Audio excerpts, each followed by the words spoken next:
Rock 102, Springfield's Classic Rock. It's 5:52 in the Beatles with Bax and Nagle and Rock 102. Sunny and nice today with a high of 72. Tomorrow is more of the same with a high of 75. It is 52 right now in downtown Springfield. Hollywood Trash is brought to you by Western Mass Masons. Call them for all your foundation and chimney needs.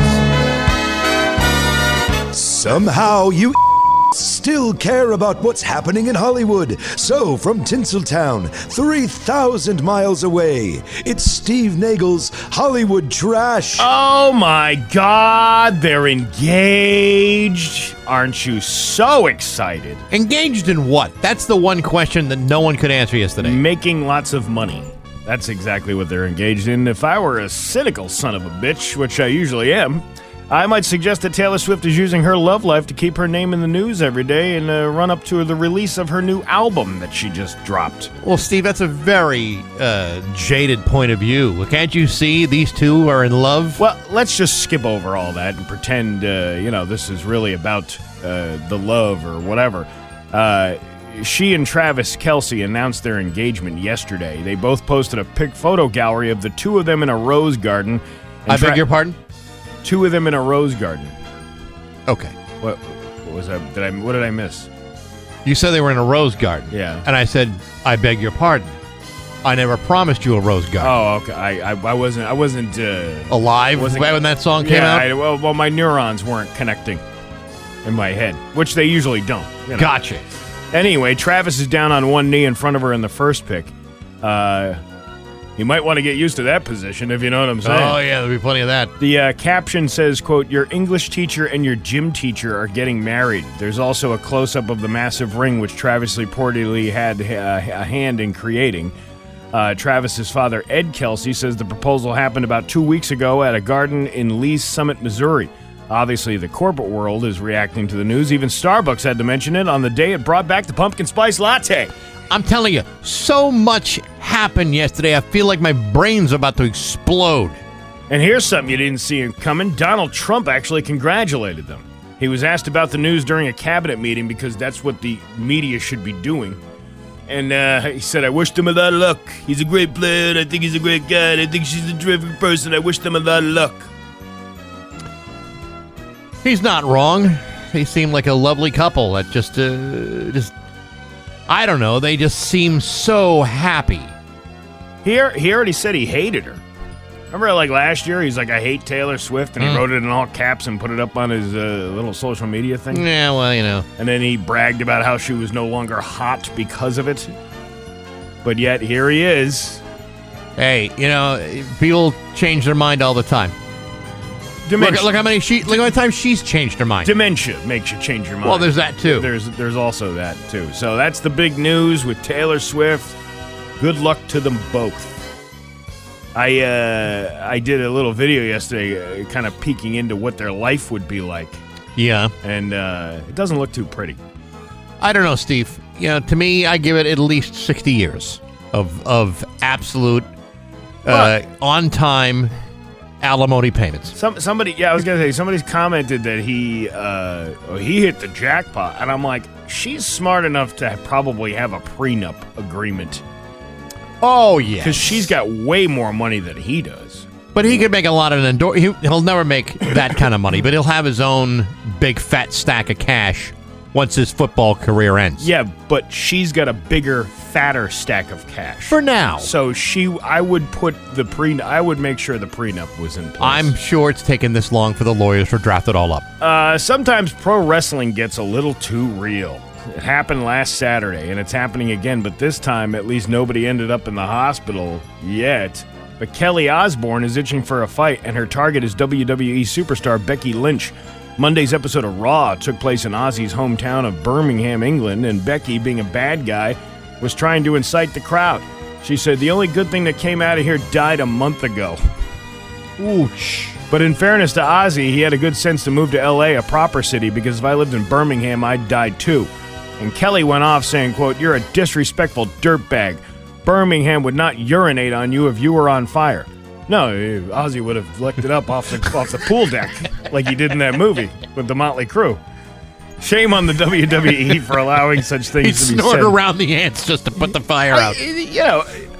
I can understand, being a close family member, obviously the daughter of the guy, and getting a little miffed about it, but he lived his life in a way that he wanted to be.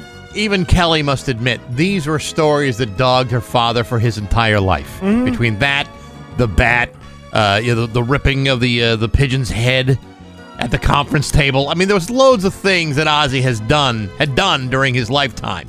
That I'm sure the children have been dealing with forever.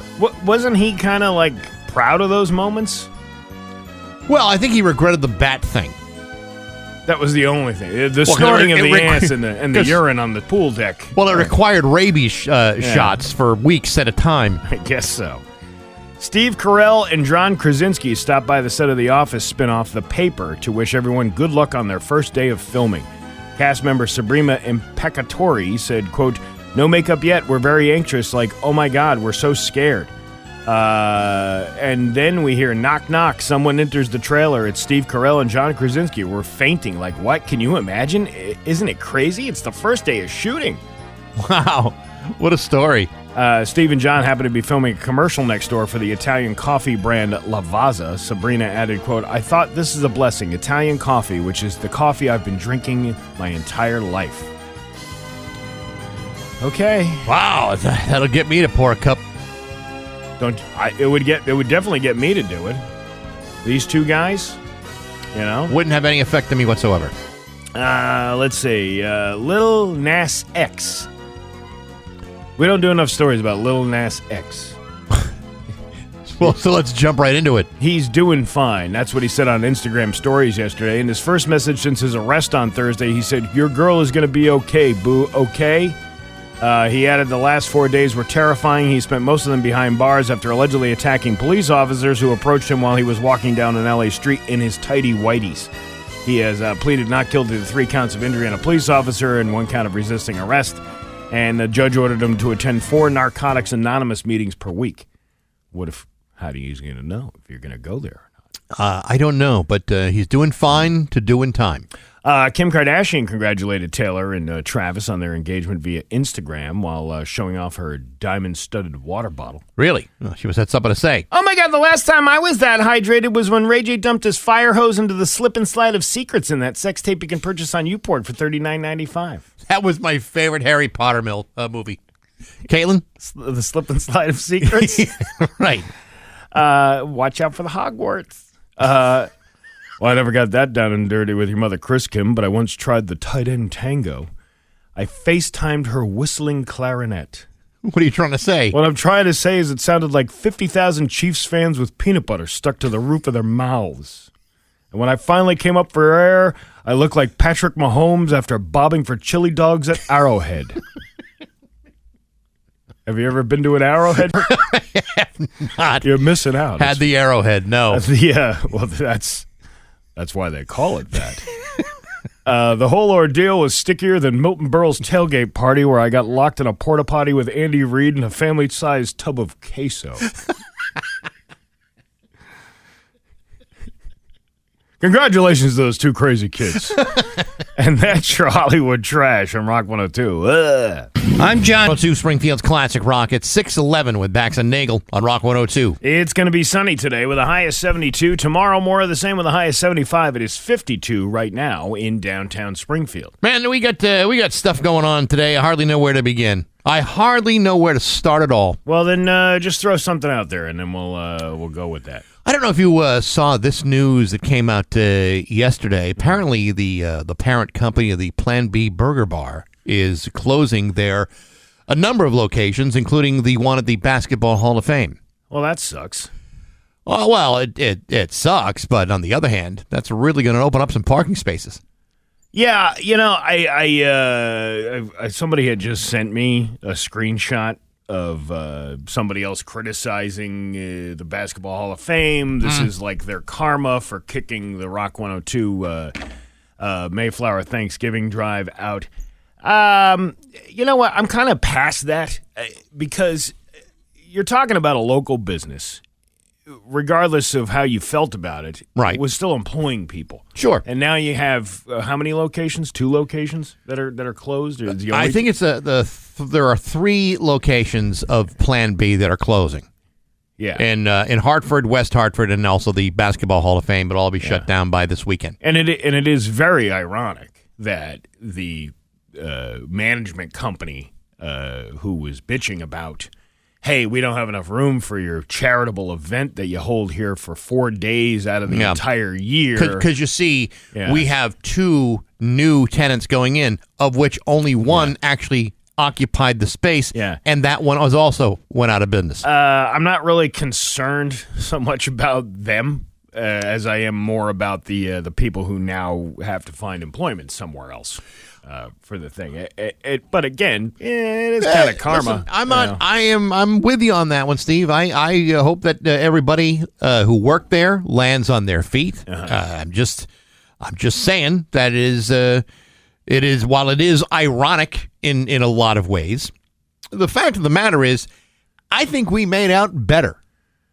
I think where we wound up being a better place all around. And I think we can, I think our success over the last 3 years kind of proves that. Of course, there's a lot more work to do, and we'll talk more about that this week with some folks from the Open Pantry. But nevertheless, I hear a story like this, I just kind of shake my head and go, well, what do you think of that? Well, I mean, they kind of set themselves up for that. I hate to say it, because I am not the kind of guy that holds a grudge at all. I don't like dancing on anybody's grave at all. But I find there to be I am a big fan of irony. Yeah, no, irony is fun. Yeah, and karma. Karma is another thing, but more irony, more of the irony. I don't wish bad things on anybody or any organization. national shrines. Right. Well, now you used to have the place to be in there. That's gone. That's gone. Plan B is now gone. That's gone. So all you got is there's a radio station that doesn't seem to employ anybody there. They're there. Now I don't know if I see Max's moving. They just put that bar in a few years ago, right? Into that. That used to be a banquet hall that they turned into a bar in there. It's like a golf simulator in there. Yeah, right. But there's also you can sit there and drink, can't you? Isn't it? Well, it's golf. Yeah, of course. I know what you meant. I'm talking about like there's an actual bar in there. There right? is, yes. Yeah, I've never actually been in there. I've only seen it from the window as we were walking to our holiday party that we still have down at Max's.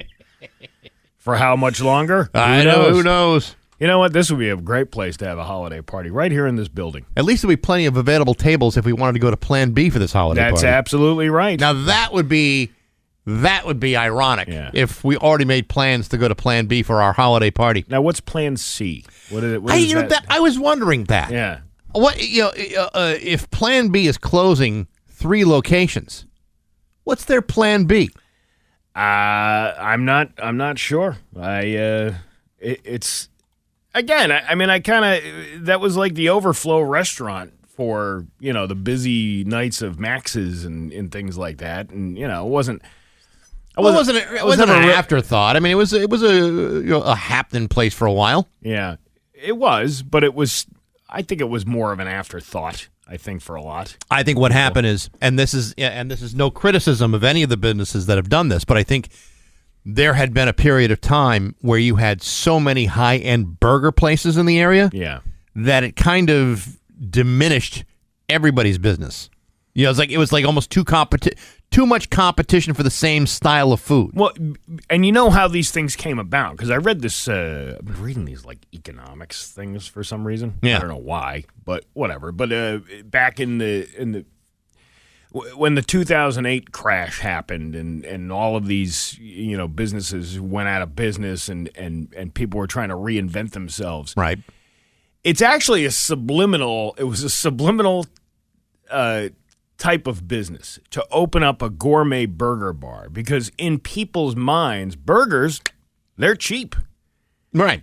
And the mentality is, hey, if we just set up like one of these cool like burger bars, and that's why you saw this explosion of these Five Guys and the The Lux Burger, the Max Burger. All of these different places. But now the price of beef is ridiculously high, and it's hard to sell something that was once, if you're selling a burger for $15 to $17 on a menu, you're probably making a certain amount of profit off that burger, but now the price of beef has gone up like 150, 200%. That is true, Yeah. but I also think that you can sometimes flood the market with too many great ideas. So, for example, when the Hall of Fame opened up, that space was occupied by Pazzo, which was an Italian restaurant. Well, there's at the time there were 35 decent Italian restaurants just within walking distance of Pazzo. Right. So, I mean, while it wasn't a bad place, it was we had enough Italian restaurants to choose from.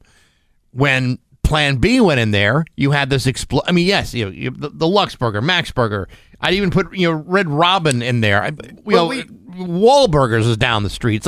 It's there's almost too much of it. You ever see but it happens with other businesses too. The trampoline park thing. Remember, there was one trampoline park was coming to Springfield, and everybody's like, "Wow, a trampoline park!" And now you have half a dozen of them in the area, in different places. And now you don't have nearly half of them because people have had an up to here with trampolines, right? And but what's the next? Now it's pickleball. I see these pickleball places open up all over the place. They're everywhere. And you know what? If someone were to decide, hey, we'll take that Plan B area and turn it into a pickleball court, I would say, you know what? You've done too much. The old you've done way too much. The old Bonton in Westfield. Yeah. The men's and hose store. That's what it used to say with the M missing on the home. But the old men's and hose store, that's a pickleball. It's a big pickleball place now. It's been so long since I've driven down there. Really, that's what they've turned. That's a big space. It's a huge space, and so now there's a trampoline place there. Yeah, and then right next to it, I believe, is don't take me exactly of where my visual placement of things are, but it's in the same plaza. Sure. There's the trampoline park and then the pickleball place. I'm all for. Listen, I'm all for businesses going into those spaces, and I think they should. And I think restaurant businesses make the most amount of sense for that property on either side. Plan B and the place to be. To me, those should be restaurant properties. But what you do with it, I think, is really the key. What kind of restaurant do you put there? I mean, we got a lot of Italian restaurants. We got a lot of burger places still. What left is there? What would go in there that would make the most amount of sense? Spirit Halloween.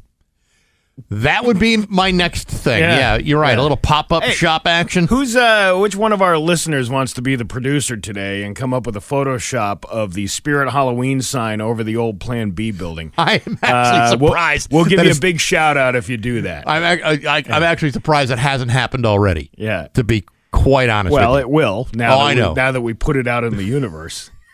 Yeah, somebody take a shot of the Plan B Burger Bar. Yeah, I'm sure you can find that online somewhere, and then put the Spirit Halloween banner over the top of it. That would be the challenge for anything in business, whether it's restaurants or anything, is to come up with an idea that is unique enough, but also desired enough, and to try to figure out a way to kind of fill that gap.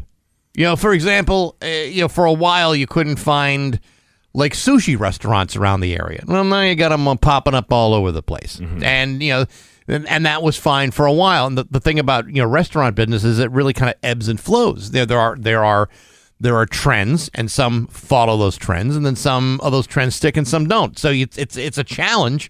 But I hope they can fill up the space. There's loads of available footage. I've been told they're working on it right now. Top men are working on that. Is it the Top Men? I think it is the Top Men. I believe you know the same Top Man that does the other ones too. Yes, he's working on it. It's in the works. Fantastic. We'll get there. And we'll post it and share it right away. But yeah, this seems, from the story, it seems like a company-wide issue that they're restructuring their whole plan and all that stuff. Yeah, it's not a Hall of Fame issue. It's the Plan B issue. Yeah, it lasted quite a while. It wasn't, that was the one that survived. It wasn't, from all these other places that went belly up.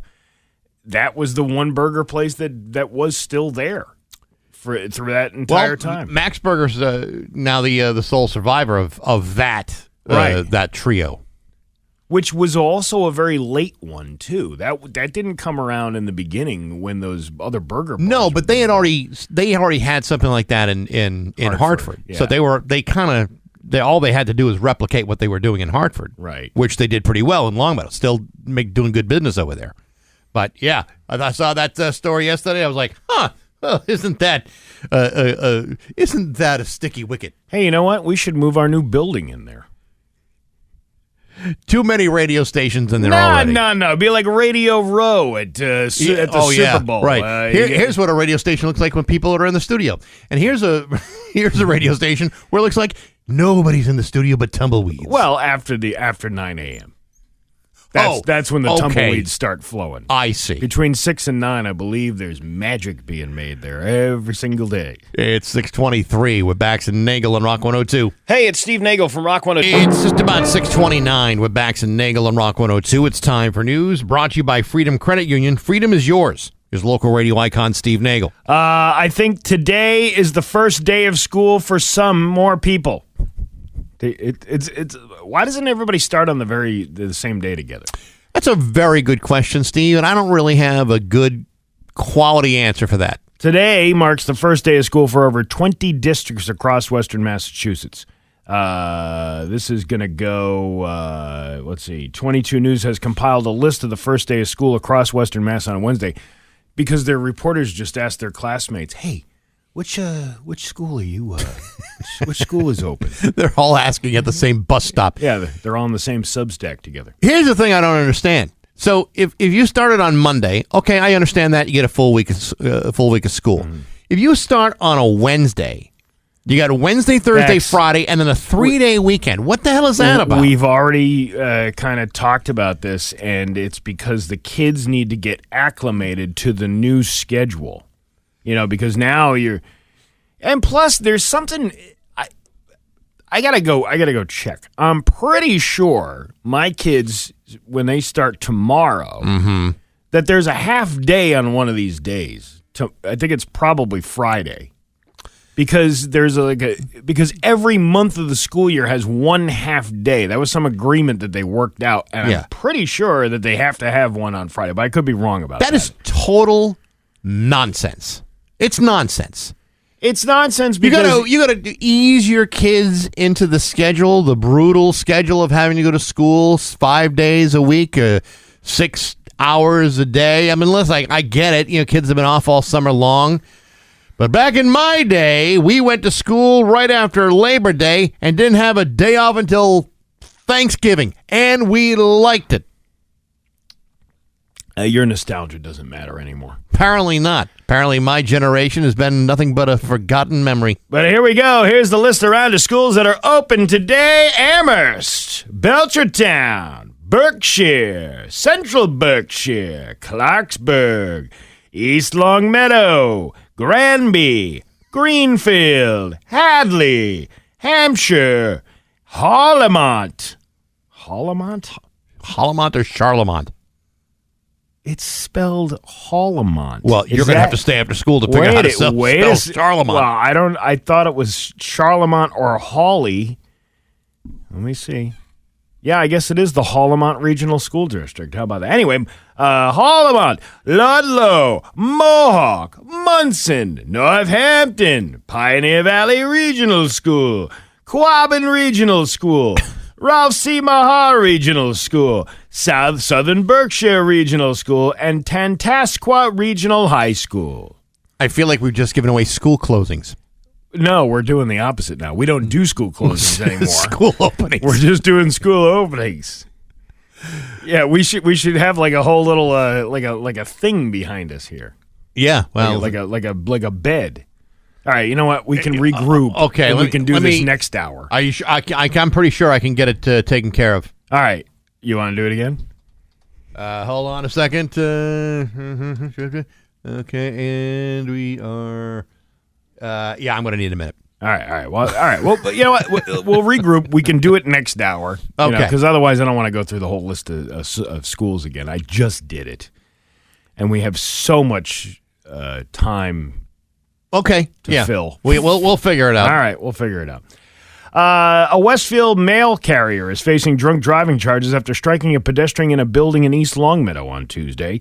East Longmeadow Police Chief Mark Williams stated that approximately 9:39 a.m., Westcom Regional Dispatch received multiple 911 calls regarding a crash near the Pride gas station at the Center Rotary in East Longmeadow. The report stated that the crash involved the U.S. Postal Service mail truck and a pedestrian. The driver of the mail truck had allegedly left the area of the crash heading north on Elm Street. Officers arriving at the gas station began to administer first aid to the victim who had sustained serious injuries from the crash. When the 22 News crew arrived at the gas station, caution tape was seen around the gas pumps, and at least 3 cars had sustained damage. The victim was brought by Longmeadow Fire Department to Bay State Medical Center to be treated, and they are currently in serious but stable condition. Witnesses stated that the mail truck reportedly hit multiple other vehicles and narrowly missed crashing into a gas station employees and other pedestrians who were running from the area. A witness who called 911 said she is not used to seeing incidents like this in East Longmeadow. It's more likely in Springfield, Holyoke, and Chicopee. No, you wouldn't even see this in those towns. You really wouldn't. Never here. Never in this area. What are you talking about? There's people driving drunk every day. And you're coming off the Rotary. Remember the guy who he was drunk and he crashed into the pond over in East Longmeadow about 4 years ago? Yeah. Like, it happens. It's a terrible story. And I drove past it yesterday and saw the caution tape. And at that point, notifications weren't coming in as to what was going on. But I figured, well, we'll learn more about this later today. East Longmeadow police said that a short time later, People's Bank in East Longmeadow reported that the mail truck had crashed into the building. Officers arrived at the bank located at 201 North Main Street and confirmed that the driver was a postal worker. The driver was also confirmed to be the same suspect involved in the crash at the Pride station. The suspect was identified as 54-year-old Robert O'Sullivan of Westfield and was arrested. He was charged with multiple offenses, including operating under the influence of alcohol while causing serious bodily injury. And an Irish guy drinking. That's weird. A little bit out of character. O'Sullivan is scheduled to be arraigned in Palmer District Court later in the day today. This incident is being investigated by the East Longmeadow Police Department and the Mass State Police Detective Unit assigned to the Hampden County's District Attorney's Office. Yeah, that's quite a ride on the. It's a terrible story. The mailbag. Thankfully, the victim it sounds like he's going to be okay. Thank goodness. But man, what a mess. I think we have our picture. Yeah, I got that. Did he send you a second one? I don't know if I got a second one. Hang on. Because he sent me a second one. And I only got one. Let me see the other one. Okay, this is the other one I got. Oh yeah, there you go. That actually makes more sense. That does make more sense. Yeah. Things that are missing from the area. A lot of open air. Yes, open air there. So true. We're talking about the Spirit Halloween sign on the Plan B Burger Bar. That I think should be what should go in there. Okay, prepare yourselves. Well, don't you think that would be make a good? Listen, it's a good use in a short period of time. They turned that thing around pretty quick. Well, it'll make it look like the parking lot's full for at least a month. A month right before that Thanksgiving break. Oh, that's right. They don't have enough parking during that week. The State Lottery Commission voted Tuesday to approve a 5-year contract for the platform that is expected to launch the lottery into the online and mobile world next summer, one that comes with revenue sharing model new to Massachusetts. We're finally doing it. We're finally having the ability to play lottery without leaving your home. Man, just what every problem gambler needs. It was a unanimous vote to authorize Executive Director Mark William Bracken to enter into a deal of full-service iLottery platform and related services with Aristocrat Interactive. The Aristocrats! Which has also done business as Neo Games US. The commission voted in July to negotiate a contract with The Aristocrat, which had been recommended by procurement team that reviewed 5 responses. The lottery got its solicitation. This there are many problem gamblers out there. This is perhaps the worst thing that can happen to someone with a gambling problem, is to have. Because if you wanted to buy some scratchies, all you have to do is go down to the gas station. I get that. That's pretty easy.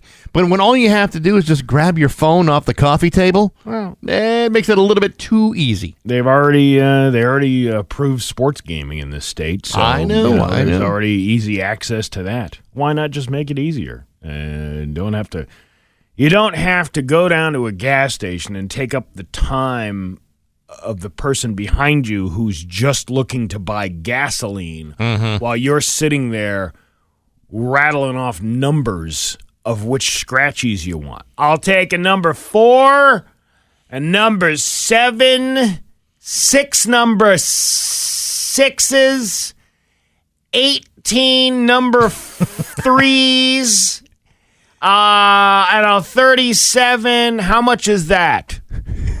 Meanwhile, the line gets longer and longer. Everyone trying to get out of there to buy their cigarettes. That is so annoying. There, but the stores that there's certain, like, I can't think of one off the top of my head, but there are certain stores that will dedicate like a lottery line, like only lottery in this line. That's actually okay, because that way at least there's somebody taking care of those customers as opposed to.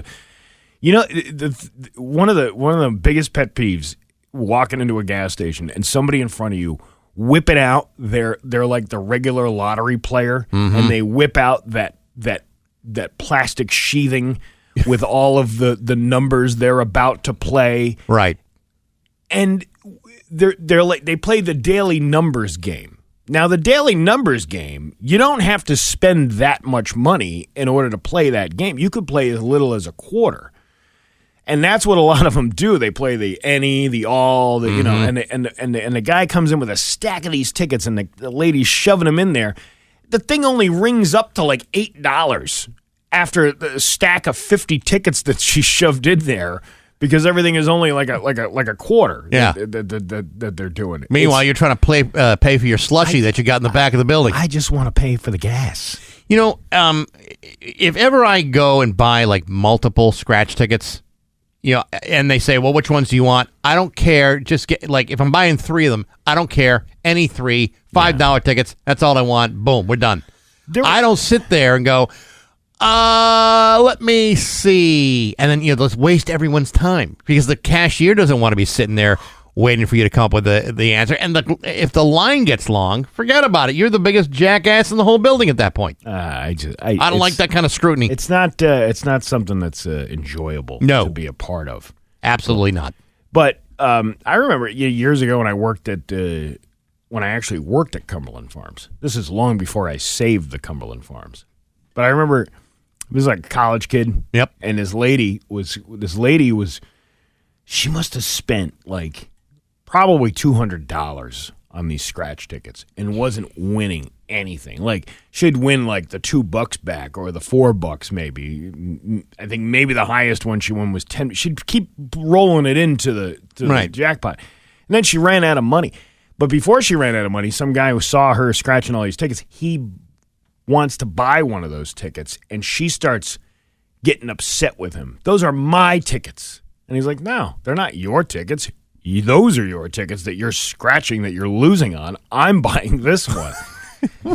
Who left her in charge of all the tickets? Well, but this is the mentality of a problem gambler. She clearly has a problem that she doesn't have enough money. Yeah.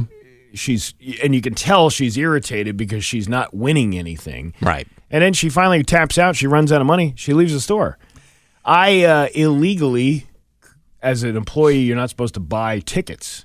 Yeah. I bought the next ticket, and it was a $400 winner. Absolutely perfect. And I was like, well, I'm a poor college kid, though. This $400 will buy a lot more beer than whatever food you want to buy for yourself, you old lady. Now, you know what would have happened? Had she won that $400 ticket. Yeah. She probably would have bought $400 more tickets. Yeah, exactly. Yeah. That's the. I did the responsible thing and went to the liquor store after my shift, and I bought beer for everybody on the floor. That was a much more responsible decision. Mm-hmm. We had cigarettes and beer for a week. And what would that lady have had? Silver fingernails. Yeah, right. That's all she had. She had them. Her chest was glistening from all the silver because she was scratching so damn hard, like she had glitter all over her. It can happen. Your Pioneer Valley forecast today is going to be let's see. Sunny and a high of 72. Tomorrow, sunny and a high of 75. It is 52 right now in downtown Springfield. I'm Steve Nagle, and that's the news on Rock 102. Oh, yeah. The Rock 1. It's 6:49, and Jimi Hendrix of Bax and Nagle on Rock 102. Sunny and 72 today, sunny and 75 tomorrow. It's 52 right now in downtown Springfield. You know, Steve, summer is winding down, and if you're hard-working Joes like you and me, you've earned yourself a nice, cold, frosty, nice one. Rock 102 has got your hookup with half-off hops. Get $50 in gift cards to 5 of Western Mass's best breweries, including Rustic Brewing, Vanish Valley, Great Awakening, Scantic River, and Arc Point for just $25. That, my friend, is half off. They go on sale Tuesday, September 2nd, so now's the time to start, getting your bottles and cans to the nearest redemption center to get yourself that $25, and you'll find them at the Shop 30 store, rock102.com. Trust us, they will go fast. Half off hops from Rock 102, Springfield's classic rock. You remember when people couldn't stop talking about Labubu dolls? Yes. It was only like 2 months ago. But still. Get your head checked if you don't remember that. Google says 4 big trends from 2025 are already on the decline, including Labubus. Did I show you my friend's wife's collection of these things? I don't believe you did. Okay. You got to see this. She's got a Labubu collection? I don't know. I walk around my house, and I got, I call it disorganized clutter. Right. There's it's stacked up, let's say board games underneath. There's one table I got with the board games underneath it. And you can see them kind of stacked, but they're stacked at least in the thing. It's not really disorganized. It's actually organized chaos. Organized clutter is what I call it. Okay. Same thing with, just random things just kind of placed and, I get it. Probably could use a thing. He sends me this video. Let me see if I can find this for you.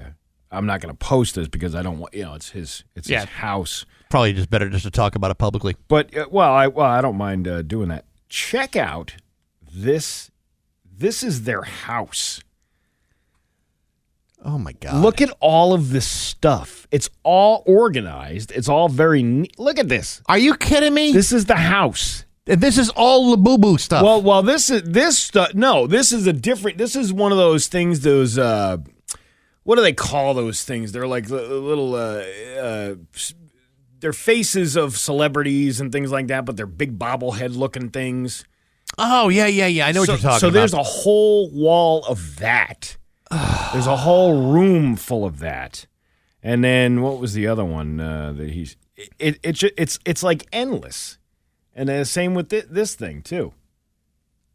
He's got the whole house is filled with these things. Oh my God! Here's the Labubu. They're everywhere in his house. We've all known. I feel like I probably won the talk because I've got this big fat collection of records and CDs that are impossible to move from one end of the house to the other.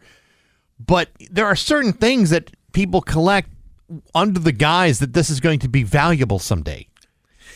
And what you find out is, at some point, the bottom falls out on all of it. There ain't nobody that's looking for precious moments or what were the Beanie Babies anymore. He was telling me, how much these things cost, per doll. And what is it? It's like $20 to $30 per thing. And so she must have spent tens of thousands of dollars. Well, I think she maybe even purchased some lots of things. You buy a lot of the whole things, but right. You're probably sitting on a couple $100,000 worth of Labubus. Hey, Labubu, the Ranger's not going to like this. That's for sure. But then and I respond to him, and I'm like, "Holy, that's your house?" And he goes, "And now you know why I like drinking."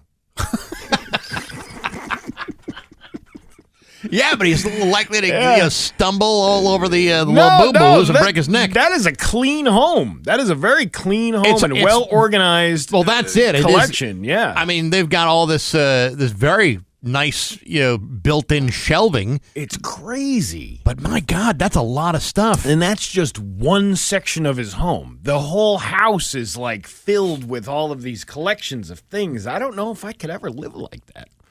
See, I want to criticize, but then I look at my own right. my own life, and I've got like, well, what the hell am I doing with all these CDs and records for?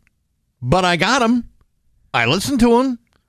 But am I any less crazy than someone who's got a million honey boo-boos in the house, or what the hell they're called? I don't know. I kind of see music collections differently. I think music collections is something you're actually going to utilize as opposed to just watching dolls that are just hanging on your wall. Yeah, and then watching like the Labubu futures on the on the stock exchange to find out how much they can be sold for. I mean, think about it. You probably didn't purchase all of those. No, of course records. not. Those are probably given to you over the years. You probably did buy many of them. I bought my share, but yeah, most of them are inherited. Right, or whatever. And you know that the value of those things they're not worth really a lot of anything. There's only a certain probably small percentage of them that probably hold some value to them. But for the most part, a lot of those albums there was hundreds of thousands of copies made of them. They're not rare by any means. About 25, maybe more than 25 years ago, was looking at houses. Yeah. And I don't remember which town it was in. I don't know if it was Springfield or Chicopee. I just remember it was like a very densely populated neighborhood. There was a house where this woman was collecting like stuffed animals, and very much like what you see there, the house was loaded with stuffed animals. And we're going into the house to decide whether we want to buy it. This house was for sale, and it wasn't a bad house, but there were so many of these stuffed animals, and they had these these floor to ceiling tension rods, and each one of these stuffed animals was clipped onto the tension rod, onto these extension rods. I've seen a display like that, yeah. But each individual stuffed animal was sealed in plastic wrap. It was the creepiest frickin' thing I had ever seen. And it's like, no offense, it's a nice house, but I got such a bad vibe from your collection. I think I have to say, next, please. It is a little weird. And you know what? On the Route 10 Tire listener line, if you live with one of these people that has a collection of things, I have another friend whose wife collects Disney stuff. Uh-huh. Oh, my God. The entire house is filled with Disney stuff. Yeah. How much can you live in the small world when you will go home every day? My wife has a lot of Snoopy stuff. Yeah. But it's not all on display. And people buy her Snoopy stuff all the time because they know that she likes Snoopy, which is cool, which is fine. But it's not on display all the time. There are certain things that are out, but not to the point where you say, what the hell, did Charles M. Schultz just puke all over this house? Right, You're not saying that. Yeah. You would never say that in my house. But it's like, we got plenty of stuff. This guy says, my wife has boxes. Nothing in them, just cannot throw out a box. That means two things. Hey, my wife's box. Is that her problem or your problem? My wife's box is sitting over there all banged up in the corner. Not doing nothing. Not doing nothing, just sitting there empty. Taking up space. Every time I try to touch it and move it, she says, "Stay away from my box." That means two That things. means three things, probably. And there you go. It's 6:57 at Rock 102. Call or text us anytime on the Rock 102, Springfield's Classic Rock. It's 7:08, and Eddie Money, the great Eddie Money on Rock 102. Late and great Eddie Money on Rock 102. Sunny and 72 today, sunny and 75 tomorrow. It is 52 right now in downtown Springfield. Well, our long national nightmare is over. Which one? Cracker Barrel has caved. Oh, my God. This has been a really tough month for the senior citizens. I've been following this story, and the more I think about it, I wouldn't ban Cracker Barrel simply because of the wokeness or lack of wokeness of their logo. I would ban Cracker Barrel because their food sucks. I'm also not very crazy about the gift shop either. I can't remember the last time I was actually at a Cracker Barrel. Probably, I think I stopped to go to the bathroom in one in South Carolina like maybe 6 or 7 years ago, but I didn't eat there. You just use the bathroom. Yeah. Well, to be honest, you wouldn't be able to tell the difference between that and the menu. Well, the biscuits and gravy looks very similar. But I have no desire to eat there anyway. And this whole thing, when I started seeing these, I was on vacation when I started seeing these videos. I'm like, well, this is kind of dumb. Mm-hmm. Last night, Cracker Barrel announced that they were caving and would scrap plans to replace their classic logo with a less dated refresh. They said, "We thank our guests for sharing your voices and love for Cracker Barrel. We said we would listen, and we have. Our new logo is going away, and our old timer will remain. At Cracker Barrel, it's always been and always will be about serving up delicious food, warm welcomes, and the kind of country hospitality that feels like family. We look forward to welcoming you." Since when? I know, right? When did this happen? This is like Applebee's proclaiming that they've come up. I know everybody loves our gourmet menu items. We're keeping them. This is the restaurant that aspires to be an Applebee's. I don't even know about that. I think they're pretty much on the same level. Do you? Yeah. I don't know. The last part is like is a nudge. Like, hey, it's great to see so much love for our tradition online. Now come give us your money. Business has really struggled ever since the pandemic. The stock is down 65% since 2019. Cracker Barrel didn't say this explicitly, but it sounds like the attempted logo fresh was a part of an effort to modernize the brand to appeal to a broader and younger group of customers. But they didn't handle the new rollout well, and Cracker Barrel enthusiasts freaked out. All 5 of them? Yeah, clearly nostalgia is important to these folks. Cracker Barrel originally opened back in 1969, giggity. Oh, the same summer that Bryan Adams bought his first real 6-string. Yes. At the Five and Dime. Yeah. The old-timer Uncle Herschel logo has been around since 1977. Cracker Barrel didn't apologize for the hurt feelings, but they did promise that what I don't understand. I didn't. Maybe what did I miss? What was the part that was offensive? I didn't even see what the new logo was. So the new logo was just like an orange, like a blank orange thing, and just Cracker Barrel. There was no image. Uncle Herschel was removed. That old-timey old grandpa feel about it. Removed. They thought, he was bringing them down. Like if you had choices in your life and one of them was to go to Cracker Barrel, would you choose to go based on the logo, or would you go there based on the fact that there's no other options? That second part. No other options. It had nothing to do with the logo. Everything to do with the fact that with every meal at Cracker Barrel, you are given one complimentary slice of disappointment.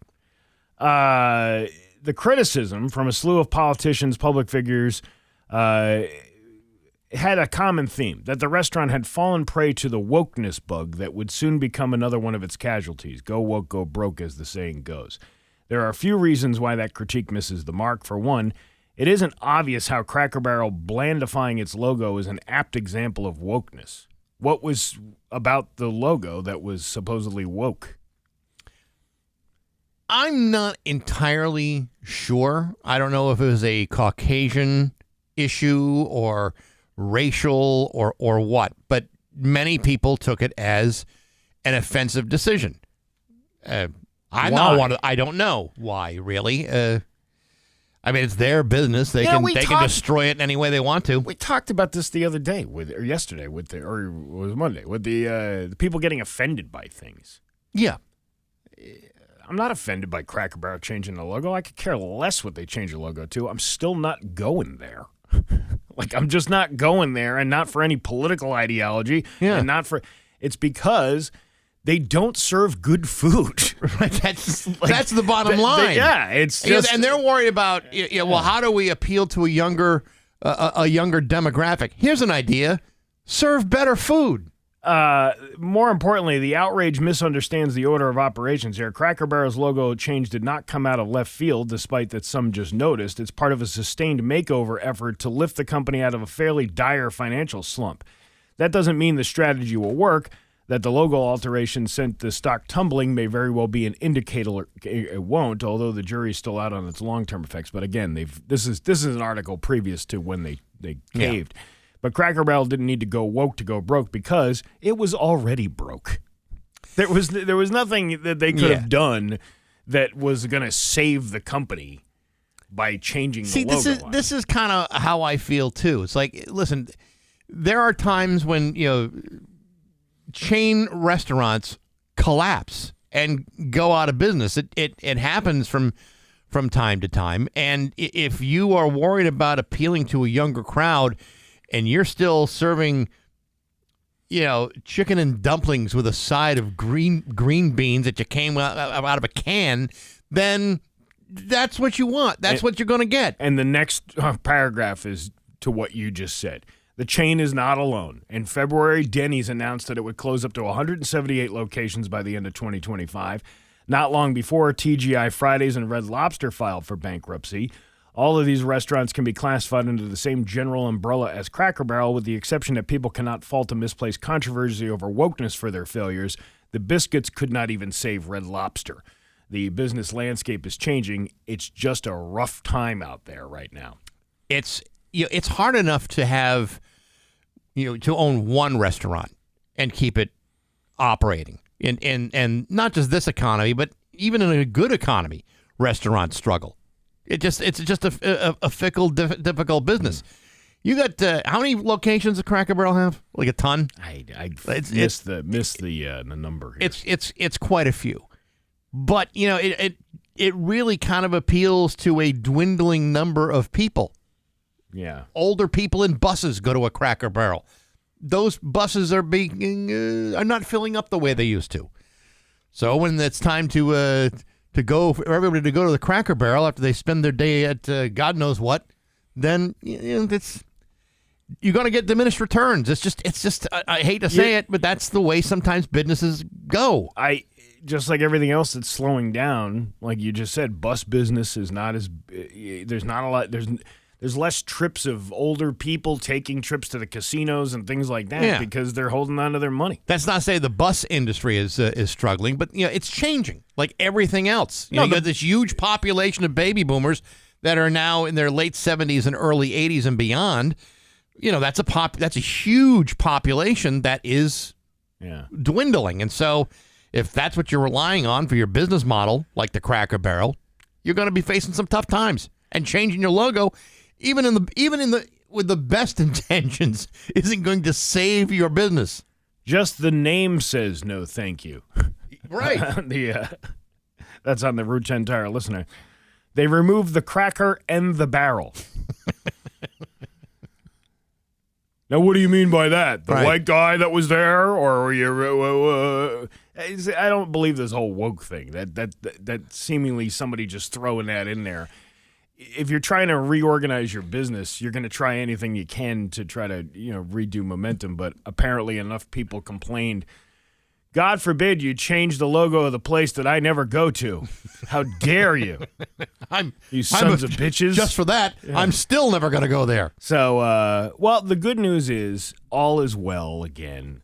Cracker Barrel will still be a continued failing restaurant with the same old logo on it. But they'll be able to lose their shirts and keep their heads up at the same time. Yes. Isn't that what we're all interested in seeing? Yeah. Are people flocking to Cracker Barrel now in support? No. That's what I mean, though. Who are you caving to? Who are you caving to go back to the old logo that wasn't working for you to begin with? Yeah. Were they actually expecting people to say, it's been so long since we've been to a Cracker Barrel? What do you say we load up the kids and have a disappointing meal? I don't know. Let's go. Yeah. Let's go right now. It's like changing something that you're so used to every day, and people get freaked out when you start doing it. It's like Bax's View from the Couch. All of a sudden, Roman Brady is now played by Drake what is his name? Hogestyn. Hogestyn. Right. Yeah. I used to work with a guy that loved the Cracker Barrel. Yeah. He loved it, and he would rave about it. He'd come to work on a Monday. Oh, what the Cracker Barrel? They got some of the best damn meatloaf I've ever had. Who's this guy? It's the guy I used to work with. Me? Do I know him? No, not here. He may have been replaced by a Dave Coombs. Anyway, my point is this. He was raving about it, and I had never been to a Cracker Barrel. The one had just opened up, and so, he and I went to lunch there, and he was like, this is the greatest damn meal I've ever had. And I just, because, I guess I was too polite, lied through my teeth about how much I was enjoying what I think I got, the crispy home-style chicken. And it was awful. It was dreadful. But yet I ate it because I didn't want to offend him, because he was so enamored by the delicious choices he had at the Cracker Barrel. And he'd go there all the time. Oh, let's see what else. You have the menu in front of you? I got the menu right in front of me, and I'm looking at it and going, "Yep, it's still disappointing today." What else have we got on here that we could eat? Like who's going to a restaurant for the pot roast? I mean, I like pot roast. If you made pot roast for me, I'd probably enjoy the pot roast. But I'm not going to the Cracker Barrel. I'm not looking forward to getting off the elderly bus to go to get myself a big old plate of pot roast.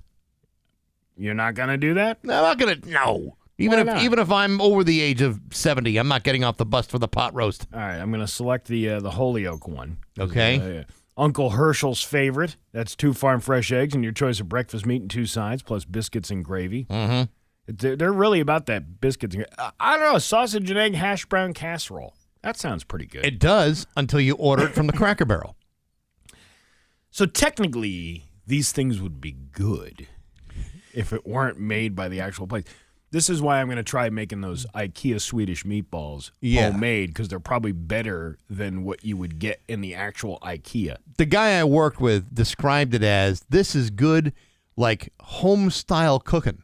And I'm like, well, if it's good home-style cooking, why don't you stay home for good home-style cooking? If you like home-style cooking, there's no reason to leave the house. You're already there. Somebody's saying, what the hell is chicken fried steak anyway? Well, it's battered like, it's cube steak battered like chicken. That's why they call it. But they call it country fried steak. I think chicken fried steak is because I think they're trying to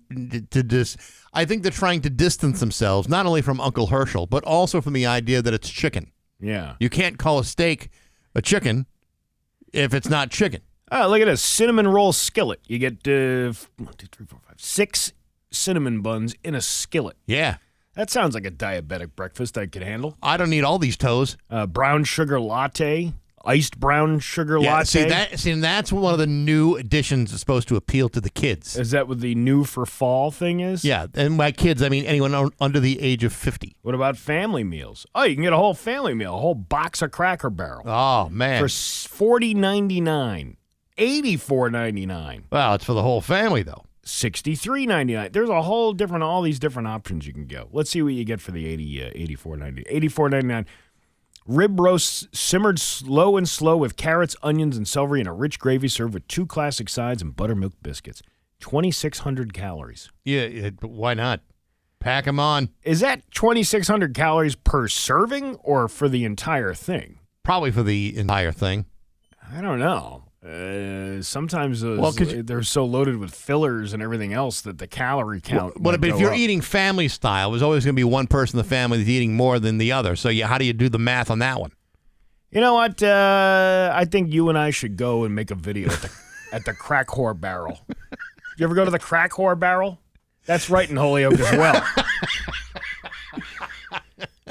It's the cheese in the Crack Whore Barrel. You're going to have to step over Uncle Herschel. He's been passed out for 3 days. Yeah, Uncle Herschel hasn't moved. He hasn't moved, but he's still alive. His pulse is still going. Come on and get your fresh Narcan at the Crack Whore Barrel right here in Holyoke. Ooh, why don't you get some fixings for the Narcan bar? Where's the servers? Well, they're out on the traffic islands now asking for money. That's what they're doing. Tips, they call them. Yeah. We'll work for Crack Whore Barrel. It's 724 on Rock 102. It's 727 with Bax and Nagle on Rock 102. Liam's got the full forecast for you. Hey, tomorrow night, I'm going to be at Festa at Our Lady of Fatima in Ludlow from 7 to 9. 5 huge days of Portuguese fun and enjoyment. And it goes from August 28th to September 1st. Rides, games, amusements, tons of live entertainment. In fact, tomorrow night, I'll be introducing Back in Black. That's a very popular band. Never heard of them. Really? It's Festa starting tomorrow night. Our Lady of Fatima, Windsor Street in Ludlow, from 7 to 9 with me and the road crew from Rock 102, Springfield Classic Rock. There's like I know you're not big fan of exercise. I'm sorry, what is that? Yeah, but there's a new trend going on right now. The New York Post had this today. The internet keeps churning out hot new exercise trends, maybe in the hopes that something will stick, but this one's a little bit of a long shot. New York Post says the latest trend in fitness is, quote, running and jumping on all fours like animals. And no, it's not just a cheat to get more steps in, although I think it's a cheat to get more steps in. Right. It's called quad robotics, and it's gaining traction on social media where people are showing off their bear crawls and cat leaps, sometimes wearing furry masks and tails. Okay. One practitioner says, it's definitely a full-body workout. I've actually lost a lot of weight since I started doing it, and I can really see the definition of my body. I started getting a six-pack. A six-pack of what? They add that it's still not very good at he's not very good at quad robotics despite doing the workout for a year because it's very, very complicated. That's good to know because I don't know a lot of people who would look elegant running and jumping on all fours. This looks like the stupidest thing I've ever seen. Try it for 5 minutes and you'll be out of your breath. Yeah, I'll also break my knees and elbows, too. And a personal trainer says quad robotics overlaps heavily on primal movement. It's becoming more popular because people are craving more functional, holistic, and playful ways to move. There are some things you should know, though. People say you should start slow, maybe with easier things like bear crawls, beast holds, leopard crawls, kick-throughs, and crab reaches. If you try to do cat leaps before you're ready, you could hurt yourself. See, at my house, I've got what I know as a chair master. I get up and down off that thing, go to the fridge, come back down. I do it for like 15, 20 reps a day. Now, do you have a manual recliner, or do you have a electric recliner? It's manual. So there's your physical labor that you're doing every day. Yeah, so I'm doing like, when I'm grabbing that little crank at the bottom of it. Yeah, I'm doing like reps that way too. You should see my right arm. It's huge. When the fridge runs out of Dr. Peppers, that's it. You're like, I got to get up to go to the real fridge to get more Dr. Peppers to stock this little mini fridge next to my recliner. Oh, crap, I'm out of pudding. Well, maybe tomorrow. This isn't mentioned in the Post write-up, but you also may want to be careful where you do this. If you try it in some neighborhoods and if you're wearing the full getup, there's a chance you could be shot because you're wearing a tail. But then again, Mom told you no quad robotics in the house. Yeah. These people look weird. Idiotic, really. The one chick, she's wearing a remember Thundercats? Yes. Shitara. Oh, really? Yeah. Okay. I bet she's very athletic. Not really into the furry culture per se, but when you're a hot chick dressed up like Shitara, I mean, that brings me back. I bet it does. Yeah, that's what I'm talking about. We got news coming up next to Rock 102. Here's your 7:33 with Bax and Nagle on Rock 102. It's time for news brought to you by Aquapump, an expert in all water supply systems from the well to the pump and into the house. Here's local radio icon Steve Nagle. Are you ready for the first day of school for 20 more districts? Am I? That's right. Today marks the first day of school for over 20 districts across Western Massachusetts, and 22 News has compiled a list of the first day of school across Western Mass on Wednesday. Are you ready? I'm ready. For the list of schools that are open. We don't do school closings anymore. We do school openings. That's right. Amherst Pelham Regional Schools, Belchertown Public Schools, Berkshire Hills Regional School District, Central Berkshire Regional School District, Clarksburg Schools, East Longmeadow Public Schools, Granby Public Schools, Greenfield Public Schools. Whoa. Slow down. I'm still on East Longmeadow. This is like the kid waiting to find out today. This is the way the kids find out whether they have school on their first day or not. They have to get up early and listen to the radio to find out, hey, do we have school today? Is today the first day? Hadley Public Schools, Hampshire Regional School District, Haldimont Regional School District, Ludlow Public Schools, Mohawk Trail Regional School District, Munson Public Schools, Northampton Public Schools, Pioneer Valley Regional School District, Quabbin Regional School District, Ralph C. Mahar Regional School District, Southern Berkshire Regional School District, and Tantascwa Regional High School.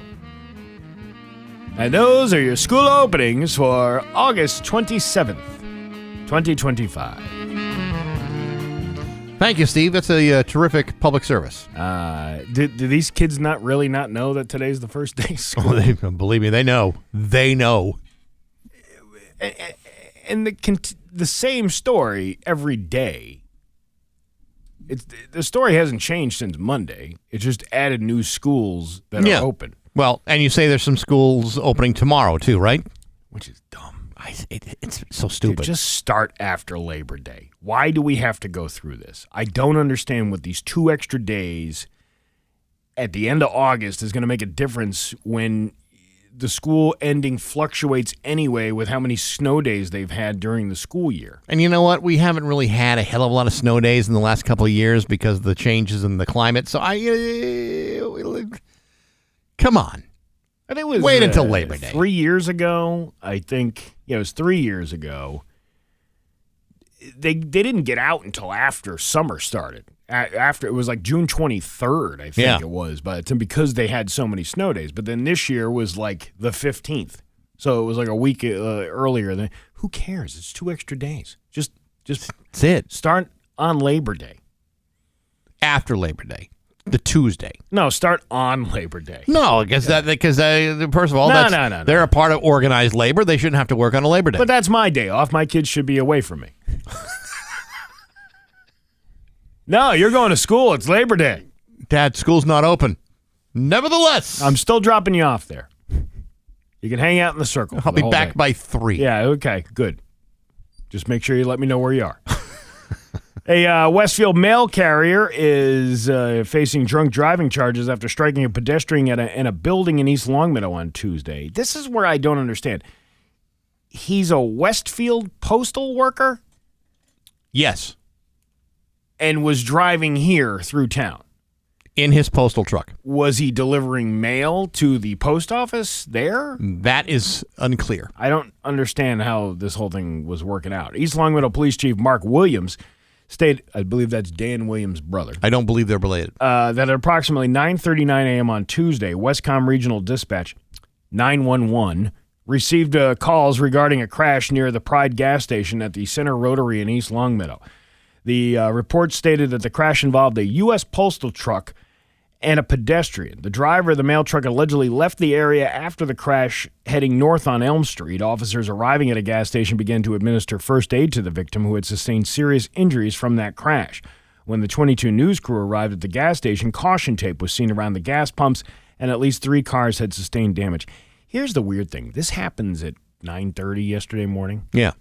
The accident on 391 with the bus and the passenger car that happened less than 1/10 of a mile from the 22 News studios didn't have details on it until 4 in the afternoon.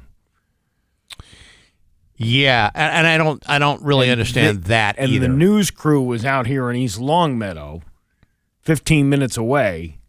Shortly after the time of the crash. Not to triage which story is more important or leads, but a school bus full of kids that gets rear-ended by a car, I think is maybe a more shocking story. And you know what? That was another detail that I read on the story that didn't make any sense. School bus 391. I got to find this. A school bus involved in crash with a car on 390. Mass State Police are investigating after a crash involving a Chicopee public school bus on I-391 in Chicopee on Tuesday morning.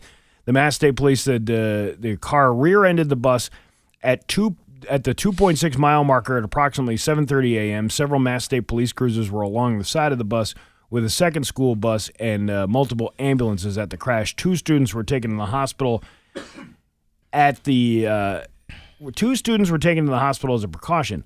No Chicopee Public School students were on the bus. Well, who was on the bus then? The driver? It said 2 students were taken to the hospital as a precaution. No Chicopee Public School students were on the bus. It was students in the car. Okay. But then other people were writing in yesterday, all the kids are standing alongside of the bus on the side of the highway. Listen, these are some details that would be great to know, and we don't have. So we can't share them with you because everybody was paying attention to the other situation going on in East Longmeadow. I don't know why we do this. Because it's our job to inform and to make fun of people, Steve. Even the people that are misreporting what is happening. I would think in this case, especially the people who aren't reporting this. But on the other hand, you have to be fair. They don't always have all the resources they need to cover these stories the way they should be covered. Yeah, I guess so. I don't know. I guess that's just Matt Price can only be in one place at one time. Well, he's got to fit in the stories in between his barista job over at Starbucks. I don't believe he still has that job. I believe he is reporting full time. I thought he was a bean flicker over at Starbucks. I don't know anything about his extracurricular activities after school or after reporting at Western Mass News. All I know is Matt does a bang-up job with everything he does, but he's only one young man. He can only do so much. 2 suspects have been arrested in connection to a break-in and vandalism in Deerfield. On August 14th, police received information about a break-in at the Magic Wings and vandalism to the Galinsky Kids Farm stand. You broke into the butterfly place? Did you steal butterflies or nets? After reviewing surveillance footage, officers were able to positively identify the suspects. Arrest warrants were issued on August 18th, and the suspects arrested shortly thereafter. Both have been arraigned and face several charges. What did they steal from the butterfly, from Magic Wings? What is there to steal other than butterflies and butterfly nets? I don't know. Is there a gift shop over there? I think there's a gift shop. Is there a gift shop? Yeah, but how much? I mean, it's butterfly stuff. How much are you going to get, Well, if you're a butterfly enthusiast or a butterfly collector, maybe this is like hitting the jackpot. Maybe the pupas are a hot item right now. Yeah, we broke into Magic Wings, stole a bunch of pupas. That's the early stage. That's before they become adult butterflies. Right. These are really hot items. Anybody want a pupa? How about a chrysalis? You want a chrysalis? I'm going to take a chrysalis. That's the same thing. It's the pupa. I know, but it's different different terminology. What about the egg and the larva? You want to do that? You want to get some of this stuff? No, I had my share of larvae, man. You gotta wonder what goes through the mind of somebody who's like so bored with themselves. Yeah, if you're gonna break into somebody in Deerfield, Richardson's Candy Kitchen would be the place to go. Yeah, that would be good. You smash and grab the chocolate out of the case. By the way, we are Like not it's a suggesting jewelry. that you do that. No, I'm just saying if you were an idiot criminal and if you had the sugar fix, Yeah. Butterfly Museum. They only have a snack bar there. The Richardson's Candy Kitchen, This would be like breaking into Old Sturbridge Village. For what? Yeah, what are you going to get? What are you trying to do? Well, I'm trying to build up my antique collection. I'm blacksmithing in my free time. You ever see those reenactors wearing, like, sneakers? Oh, yeah. Yeah. Oh, yeah. Oh, yeah, I remember the Pilgrim Nike swoosh. Let's see. Good morning, guys. The students on the bus were attending Hamden Charter School in Chicopee by Westover Air Force Base. So there were children on the bus. Yes. You made it sound like there was no children on the bus. Or are they saying that by the time what they saw was no children on the bus? Right. I don't know. See, again, this would be very helpful in reporting the story to other people, is to know what just happened rather than what you just saw. Okay, it was a Chicopee bus being used to transport charter school children. Okay. That's a detail that you could throw in there. That would be good to know. I'm done trying to correct everybody. Steve, we're just two men, and you're the only one doing news, and it can't be all on your shoulders. And it's not going to be because I'm going to give you the Pioneer Valley forecast right now. Good. It's mostly sunny with a high of 72. It is 58 right now in downtown Springfield. I'm Steve Nagle, and that's the news on Rock 102. Oh, yeah. Rock 102, Springfield's Classic Rock at 7:51. And Ozzy with Bax and Nagle on Rock 102. Sunny and nice day today. High of 72. Tomorrow, more of the same with a high of 75. It is 58 right now in downtown Springfield. Rock 102 and Diamond Automotive want to send you on one last summer road trip. Wherever you choose to go, Red Roof has got you covered. Just go to rock102.com before the end of the day on August 31st for your chance to win 2 VIP certificates, each good for a free night stay at a Red Roof. Part of the Classic Rock Summer from Diamond Automotive. Get the grind off your mind at Rock 102, Springfield's Classic Rock. Free Music Friday, this Friday? Yes. I'll be doing that one. That's yours. It's going to be, the Southern Rock one, I believe. Yeah. Did you see the forecast for the weekend? Looks fantastic. I know. It looks really good. The first time, I think in a long time, last year, it was so unbearably hot and dry. Yep. This year, this is the way I remember it used to being. Like, it's cool at night, the end of August, cool at night, warm during the day. That's the perfect balance. It's dry. There's not a lot of humidity. I mowed the whole lawn yesterday without, sweating my keister off doing it. Yeah. I like that kind of weather. A nice, dry, warm but not hot day. You give me in a hot environment, I'm not going to operate very well at all. Humidity, forget about it. I'm useless. Yeah. I'd much rather watch a guy mow a lawn from the confines of my air-conditioned home. Speaking of mowing lawns, big shout-out to the Flurry Outdoor Power Equipment over in East Hampton. What you buy? I didn't buy anything. I had my mower repaired. You know how you don't realize how unsafe and broken something is until it's fixed? And you're like, oh, that might have been helpful beforehand. Before I went on vacation, I had my mower wasn't moving. It wasn't going anywhere. I went on those zero-turn things. Okay. And it was kind of like slipping a little bit, like it wasn't in like full control, to the point where it could have tipped over at certain points of Isn't one of the most important things about those zero-turn mowers is the control of the turns? Yeah. That's kind of where I was going with that. But then finally, it was like, okay, you need to get this fixed. So I called Flurry. They come out pick it up, go bring it back, and they fix the whole thing up. It's like riding a new machine. Very reasonable. With the prices too, that's good. For labor and all that, and parts and all that stuff. And it was stuff that needed to be done. The blades needed to be sharpened. Now the grass is it's even, as opposed to the uneven mishmash that it was prior to this. Well, if you're a guy like me who didn't have control of his mower to begin with and was hitting rocks all over the lawn. I bet you there's, because I do it too. If I hear somebody when you hear that noise from a neighbor, I bet you my neighbors are like, that's Nagle out there mowing his lawn again. Here's that clink, clink. Every time you run over a rock in the lawn. Yeah, I know. I used to do it myself all the time. But good on Flurry's Outdoor Power Equipment. Had it back in less than a week. Well, that's actually pretty good. It was really good. And they come and pick it up for a small delivery fee. I mean, you got to pay, it's cost gas money to do that. But they pick it up, and then they drop it off. I remember having a mower that was that needed repair, and I was told by the guy who was gonna have repair. It says, "Yeah, we'll get it back to you in about 6 weeks." We're a little stacked up. I was actually expecting that. I was actually expecting to be like, okay, well, everybody wants their machine fixed now. But you know what? This is the second time I've used them in the last 3 years.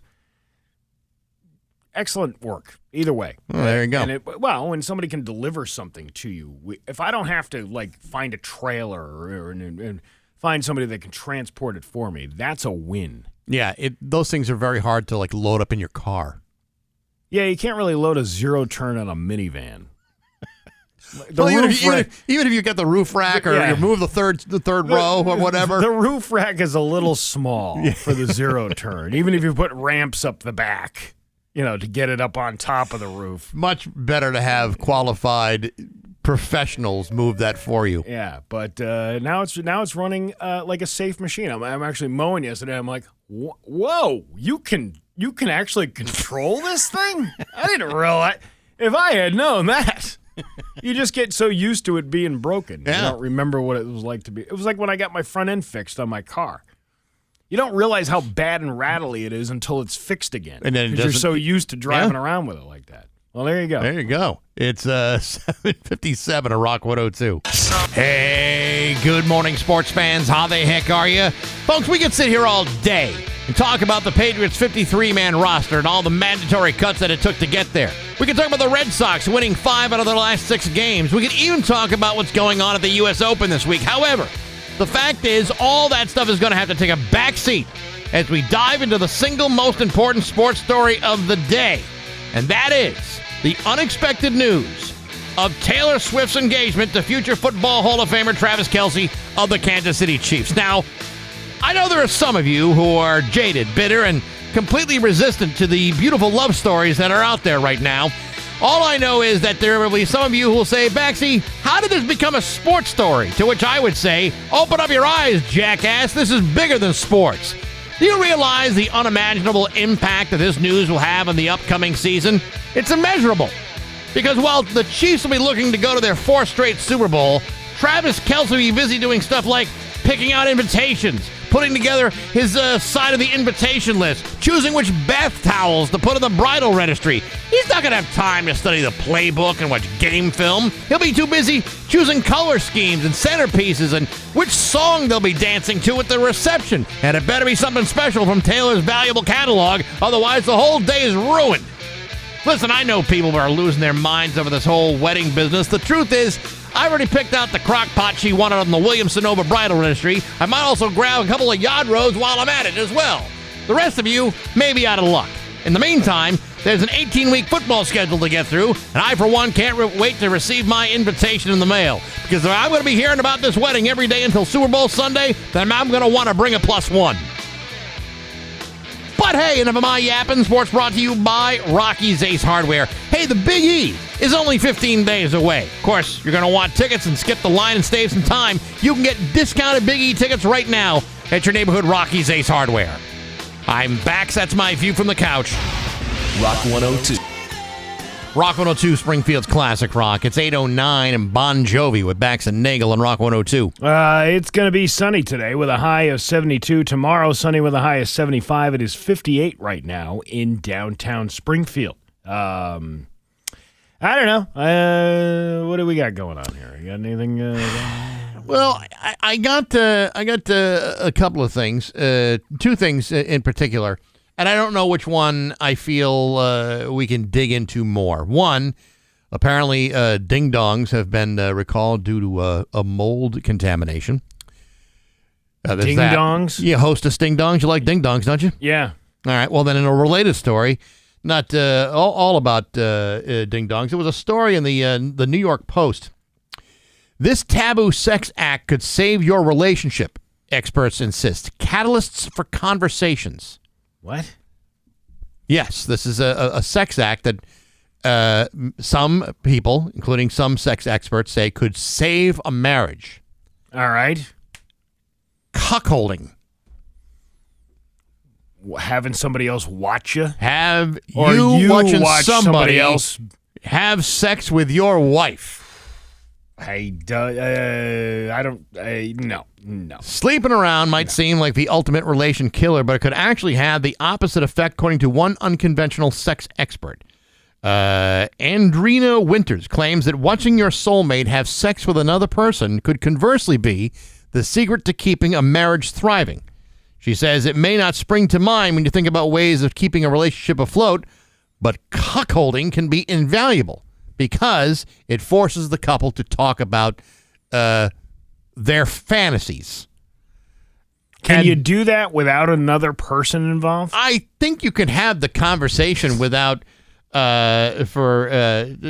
actually doing it. Sometimes things look really good on paper when in fact they're probably not great. It's the way it was described here. It's kind of like having somebody else, check out your brand new car and give it a test drive. Yeah, I don't know if I want somebody. I don't even want to watch that. Yeah, it's not exactly like kicking the tires in the showroom. It's a little bit different. I like that they're calling this person the skinfluencer. Yeah, I did see that. Yeah, who, that's interesting. Frequently shares sex tips for her over 57,000 Instagram followers. Said she was in a cuckolding relationship herself, and it did wonders for her love life. Is she still married? I don't know, but if you go into it as a skinfluencer, don't you think that the desired outcome is probably going to happen simply because you're a skinfluencer as opposed to the average couple that is living some sort of vanilla lifestyle? I guess so. I don't know. See, when I read a story like this, I automatically have my doubts. Like, okay, someone is going to read the New York Post. They're going to see this online or buy it at the newsstand and say, honey, you're not going to believe this. Oh, remember all that stuff I was talking about how I wanted to watch you get railed by another dude? Well, guess what? Now it's been in print. It's proof. It's proof. It is advice. It's good advice. I think we should take it. Remember what I was saying? I'd like to see you with another dude so you can be somebody else's problem? Remember when I said that? Remember what I said? I would like somebody else to hear your nagging all day long. Yeah. I can see this conversation. Honey, listen, I would like to have sexual intercourse with other women while you are there making us sandwiches. You gotta have a really strong will to want to do this, to want to watch this. Oh, yeah. There probably isn't. I don't know. It's not something I would be into to watch somebody else. The idea if like someone were watching me. Yeah. I don't even like to watch me. You know, so it's like you don't have a mirror above your bed when you're. No. There's none of that. I close my eyes and that's it. That's the only thing I really want to see. But it all sounds good when you're talking about it. Yeah. But sometimes fantasies are fantasies because that's what they're never going to happen. Right. That's what makes them fantasies as opposed to reality. That's what the internet's for. That's right. Right. And then when you act upon a fantasy, it's no longer fantasy. So then what do you fantasize about? Yeah. Now you got to come up with a whole new set of things in your head. Yeah. Once you do something, the appeal is gone. That's it. You're never gonna think about that ever again. Yeah, and then all of a sudden you're running a carousel full of dudes in your bedroom. I know. Take a number. It's like the deli counter at a grocery store. Number 71. Number 69. Giggity. That's what I would be doing. Every number would be 69. Yeah, but you can't. It's hard to put everybody in an order that way. 71? Who's 71? Oh, the guy with the 2 extra fingers over there. I mean, honestly, it's like I don't even know how you have. I mean, I can understand having the conversation. I would find it amazing to be able to convince somebody. Yeah, you know what? Let's do it. Let's find somebody. Let's put this on Facebook and see if we can get somebody. Is anyone interested in having sex with my wife? You said this was going to be a vacation from ourselves. She says that this counterintuitive seeming kink helps reintroduce the curiosity in a safe, structured way, allowing couples to re-engage emotionally and erotically and help them break their romantic plateau. What if you're not even into your partner to begin with? Maybe there's some turmoil going on in your relationship that has made you completely disgusted by your partner that you don't want to even think about something like this. I don't think you can even really consider this honestly unless you have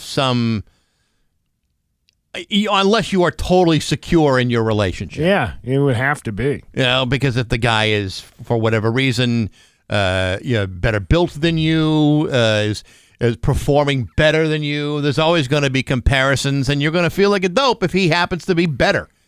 So you want to grab the ugliest dude you can find. Yeah. If you're going to do it, see if you can find like Quasimodo to be a part of this threesome. If this is going to happen, especially on the furniture in your home, make sure you order the goof proof from Bob's. You got to Scotch guard everything. Yeah. I mean, the stuff just kind of beads right off, and you don't have to beads right off. You don't have. It's easy cleanup. Yeah, right. Because come on, do you really want to clean up a mess like that? No, every single time. I wouldn't think you would want to. She said, when you face these issues together, you build a much stronger foundation. Who claims that couples of any age or who've been dating for any length of time can benefit from cuckolding. Okay. Yeah, I'd love to know what the numbers are on that. Like how many people have done it and it failed miserably. I don't think What's your favorite cuckolding story? I don't think I've ever met somebody who was into something like that. Well, a lot of people wouldn't tell you if they were. Yeah, but even in being in a relationship with somebody, I don't think I've ever been with anybody that has been into, having a watch party. Yeah, This is the watch party. Yeah, and is this like a tag team match? I mean, do you make the tag and then all of a sudden it's like an old switcheroo? I mean, I don't even know what the rules of engagement are in this thing. I don't know. I don't know the whole thing. I mean, it seems kind of weird. It would seem weird to me, maybe just because I'm not into it. It's weird, but I mean, it's like there's like a whole culture of people that are, if they're not into it, specifically, they're into the fantasy of it. You know what I mean? Hey, you know what? We should do like a celebrity cuckolding thing where you and I get paid to go over to somebody's house and watch them bang. Yeah. With the Bax and Nagle watch party. Yeah. Can we use our phones? No, you can't use the phones. It's only theater of the mind. That's too bad. You'll be able to describe later. But sure, why not? Yeah. Well, that would make for great videos if we had to post them. 12 videos a day. That would certainly fill up the quota. It would fill up more than a quota. You could fill it up a whole handbasket full of memories in that thing. Well, that'll be great. So when we arrive in hell with the handbasket, it all makes sense. She says, while farming out hanky-panky, who calls it? Hanky-panky. The New York Post calls it that. They got to appeal to the boomers that are reading the newspaper. Sound like an excuse for getting sex on the side. Winters claims that cuckolding isn't about comparison, it's about devotion. Uh-huh. That would be the only thing I would be doing is comparing myself to somebody else. Because comparing is human nature. That guy's got a way bigger. This goes against human nature to think that it would be any differently. Yeah, that guy has the biggest ego I've ever seen. It's enormous. Yeah. Look how big his shoulders are. Women can still have that loving relationship and closeness with their partner, but get that really good satisfaction by introducing a third party into the bedroom. Your role is not to compete. It's to witness and support her pleasure. That shift from ego to admiration so is where true you got to wear that big foam finger that says you're number one on it. Yeah, and this is coming from a lady who's in fishnet stockings and pink underwear or leaning up against a bed. That's where I get all of my helpful information from. That's what makes me an expert. Yeah. Well, there you go. If you're into it, you're into it. It's 6:20 with Bax and Nagle on Rock 102. It's back. Yeah, you got some on your shirt. Okay. Smells like Teen Spirit. Rock 102, Springfield's Classic Rock. It's 8:27 and Nirvana with Bax and Nagle on Rock 102. Liam's got the full forecast for you.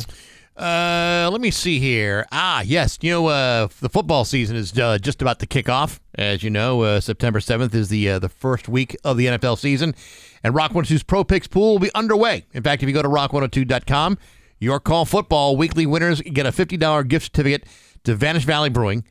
Overall season winners get a $500 cash card courtesy of Northeast Organic Life Hydroponics. So check the stats, go with your gut, and play Rock 102's Pro Picks pool from Northeast Organic Life Hydroponics and Rock 102 Springfield's Classic Rock. It's always a sign of fall when the Rock 102 Pro Picks pool is coming back. Yeah, I know. And then we're saying, you guys want to make your picks? You can do it by Friday, and you make your picks, and you find yourself slipping down the leaderboard pretty quickly. I'm so bad at it anyway. Like, I'm going to be in last place, so why bother doing it? It's like people want to feel better. And then at least if they do lousy, they can say, well, at least I didn't do as bad as Steve did. I'm not winning anything from it. No, I don't get to win any. I don't get to win the prizes. It's all for entertainment purposes, Steve. So maybe that's why, because I don't spend the time to actually look at stats and go with your gut or whatever it says. Well, yeah, but I mean, week one, there are no stats and there is no going with your gut. I mean, there is going with your gut, but it's not real. It's not based in any science. Oh, that's how I fill out the basketball thing. That's how I usually fill out my insurance forms every October. Just random check Go boxes. with my gut.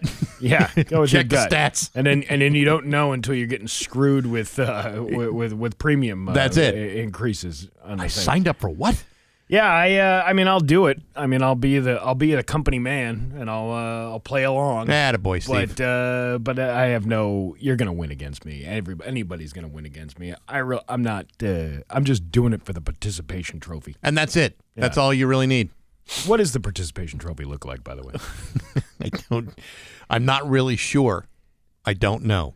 I'm just here for the good time. That's what I'm here for. Good. Well, then you'll be surprised if one comes. Yeah, there really is no good time to go along with it. We got news coming up next to Rock 102. Here's your 8:32 with Bax and Nagle on Rock 102. It's time for news brought to you by Freedom Credit Union. Freedom is yours. There's local radio icon Steve Nagle. Thanks, Bax. A postal worker is facing a wee charge because he went wee all over East Longmeadow yesterday. Yes, he did. Police say a postman was driving drunk when he hit several cars in a building with his mail truck. East Longmeadow Police Chief Mark Williams said that several 911 calls came in around 9:30 a.m. Tuesday to report a crash that involved a mail truck and a pedestrian near the gas pumps of the Pride gas station at the town's Rotary. Callers reportedly told investigators the mail truck driver left the scene of the crash and headed north on Elm Street, and a person who was near one of the gas pumps was injured. Emergency crews responded, began providing first aid to the injured person, while witnesses told police that the driver of the mail truck hit the person at the gas pump as well as the other vehicles and narrowly missed striking the witnesses and employees there as they were fleeing the scene. Police said that the injured pedestrian, a 30-year-old man from East Longmeadow, was taken to Bay State Medical Center and is currently in serious but stable condition. A short time later, it was reported that the mail truck crashed into People's Bank on North Main Street. People went to the scene and found the driver of the mail truck, who was confirmed to be a U.S. Postal employee. An investigation found that the driver, 54-year-old Robert O'Sullivan of Westfield, was the same person who hit the pedestrian at the Pride. Police also confirmed he was an employee of the Postal Service. Western Mass News cameras were the only ones in court, as O'Sullivan was arraigned in Palmer District Court on Tuesday afternoon. What? Western Mass News says they're the only ones in court, right? Yeah. Okay, so I drove. So I left here yesterday about around 10:30. Okay, so I had to make a quick stop, but so I had to drive towards the Rotary in East Longmeadow. So I drove past the People's Bank and I drove past the Pride Station, and it's all taped off, and there are two cars that are also taped off in this thing, and there's cops all over the place. You know who I didn't see there? What? News crews. Well, the 22 was supposedly there somewhere. Really? Yeah. Were they really? Yeah. Well, I didn't see them, and that was an hour after this happened.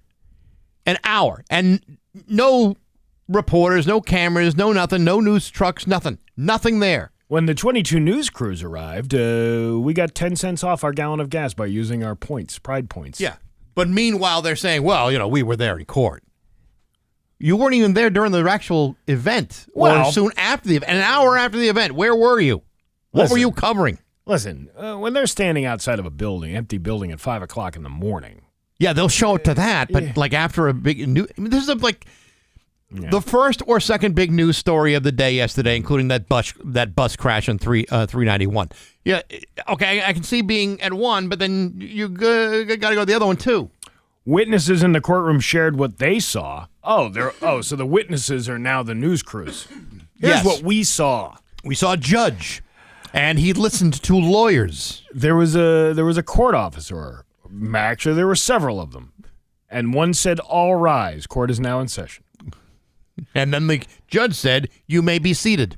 Officials shared more information saying the defendant was asked if he had consumed any alcohol. He admitted that he had vodka in a cooler located inside of the postal truck and confirmed that he had a little bit earlier in the day.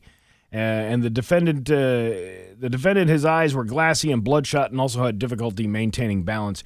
Had to use his arm against a surface to steady himself. Isn't that kind of what all postal workers do, though? All postal workers have to steady themselves? I don't think that's true. O'Sullivan's attorney claimed there was not enough evidence to prove that he was drunk. There is very little here to substantiate that he was drunk. There's really no field sobriety test. There's a horizontal gaze test, and that's it. Surprisingly, he was not offered the portable breath test. Yeah, why wouldn't you do that? That's a very good question. His bail was set at $100,000, but not before prosecutors described the scene to a judge. Dispatch advised that the pedestrian was on the ground actively bleeding from the head. Ugh. This isn't just I knocked over a couple of cones. No, this is a serious accident. Currently, the incident remains under investigation by police. Western Mass News did reach out to the U.S. Postal Service for comment on the incident, but they have not yet heard back. Maybe they didn't have a proper tracking number. Maybe that's it. Well, I can't help you if you don't have a good tracking number. God, what a terrible story. Yeah, I'm really surprised, especially with, usually state police. Was there any state police involved in that? Usually it's state police that come in with that accident reconstruction team and they go, especially when somebody's been seriously injured like that. To be honest, I didn't notice the state police. I was too busy looking at the caution tape all over the Pride station. Yeah. And it was all over the place. I mean, it wrapped up around the two cars that were still in there, around the whole building, around the pumps, everything. While Mr. Whippy's Golf Acres was anticipating a surge in visitors as the summer wraps up, but instead they had an unexpected visitor. A masked man shattered their back window and broke into their register in an otherwise unsuccessful robbery. To have somebody try to ruin something that we worked so hard to build back up, it definitely impacted me. We've never experienced anything like this, said Paul Hentink, the general manager for Mr. Whippy's. For Hetnick, the break-in couldn't have happened at a worse time with the Westfield schools set to return to school next week and the business set to surge for the end of August. With school coming up and everything we knew about a lot of people would be bringing their kids and grandkids and stuff like that, we wanted to make sure people wouldn't be able to tell anything happened. And with a Tuesday morning cleanup effort, they even saw several employees come in on their day off. It appears they accomplished exactly that. Still, employee Emma LaPointe told us that even with the extra hands, it was still far from an easy task. It was a lot there. There was glass everywhere, stuff all over the floor. What was the other thing we were talking about last hour that somebody broke into? That was like, why would you break into that? Why can't I? Why are we blanking? Because I joked, that's like breaking into like Sturbridge Village. It was something else that made no. Oh, it was the butterfly thing. Oh yeah, the butterfly thing. The Magic Wings butterfly conservative. What are you getting out of? I mean, Mr. Whippy's is a great place to go to have fun. If you want to like ride a go-kart or hit some golf balls or play some mini golf, and even I think they have batting cages there too. But what do you think is there of such value? Like even if you went through their cash register at Mr. Whippy's, I don't think you'd find a ton of dough there. I was going to say I can't imagine even the cash register. Most places, they might keep $50 in the drawer for the next person to open up the register the next day. Right. But there's probably not a lot of cash in there. A new set of clubs? Maybe the balls. The balls are kind of expensive. Well, they tend to add up. Yeah. It's just but like if you were there and say, I was on the driving range and I had this one driver and man, it was like dynamite in my hands. And the same thing with the Magic Wings butterfly thing. Like, what are you trying to get? Butterflies? I mean, I guess to a criminal, stealing something is stealing something, regardless of what you've stolen. Yeah, but usually, like someone who knows what they're doing, someone who's good at crime, steals things of value. There's not much to steal at the butterfly, at the butterfly place, or the Mr. Whippy's, or the Mr. Whippy's. What? A bucket of balls? You going to steal a bucket of balls? You know how embarrassing that is when you get caught and then you're thrown in Hampden County Jail. And they're all looking at you. Yeah, they're like, oh, what'd you do? You steal a car? Did you knock over a bank? No, I broke into a par 3. I was hoping to be part of that new reality series. Yeah, we had to do a mini golf. By the way, I saw the first episode of that reality series in Hampden County Jail. Yeah. It's actually really good. Is it really? It was really interesting. I mean, it was like you forget that what's going on over at the Hampden County Jail is, it's a very progressive, organization. I thought it was really cool, really interesting. I'll have to watch it. What is it on? A&E. A&E. Yeah. With what platform is that on, though? Television. I don't have that. I only have the streaming thing. Yeah, well, you can stream the A&E app if you have I know, but downloaded it. Is it something I got to pay for? I don't think I'm paying anything for it. I should have went to the free screening the other night at the Basketball Hall of Fame. I heard there was plenty of parking down there now that Plan B is gone. Well, they're not gone yet. Got a couple days left. Still time. Are they having a liquidation sale? Everything must go. All this burger we got to get rid of. What can I do to get you into this brand new beef burger? I don't know. A Holyoke man has been arrested following a drug investigation by local police and Drug Enforcement Administration. Police arrested 35-year-old Dwayne Howlett during a traffic stop on Oak Street around 5 p.m. on Monday evening, following an investigation lasting multiple weeks.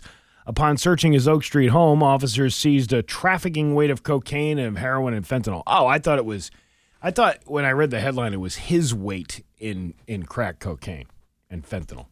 It's like a 200-pound man who got like 200 pounds of fentanyl that killed like a whole nation. Well, I mean, if you weigh as much as your trafficking weight of cocaine and crack, you get a reduced jail sentence. I believe that's how they do it. It's kind of like those restaurants where you eat free if you're over 300 pounds. If you or they charge you extra. Or they charge you a penny a pound. Yeah, that's it. Yeah, good times. Wasn't it Fitzy who was talking about that was his story about him going as a fat kid when he was a kid to pay your weight at the thing, and all these other kids are like, "Oh, you're $1.10," and then they get up to him and they're like, "You're $3.26."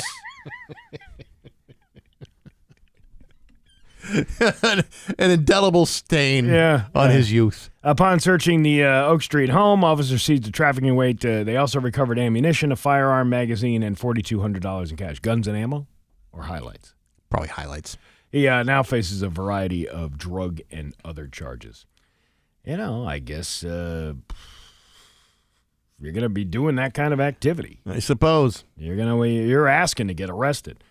Let's see what else is going on. American guilt tripping. I'm trying to find like a thing to wrap us up with here. A homeowner. Homeowner says what? Oh, you got me. In Washington, built a retaining wall outside their home, and a drunk driver crashed into it and destroyed it the very next day. Oh, that's gotta be. That's gotta suck. Like you just finished the project. It's like you're being the window washer on the World Trade Center on that. You just get done washing that last window, and you turn around, and there's a plane coming. I know. Come on! All that work. Come on! I just finished that. Your Pioneer Valley forecast today is going to be sunny with a high of 72.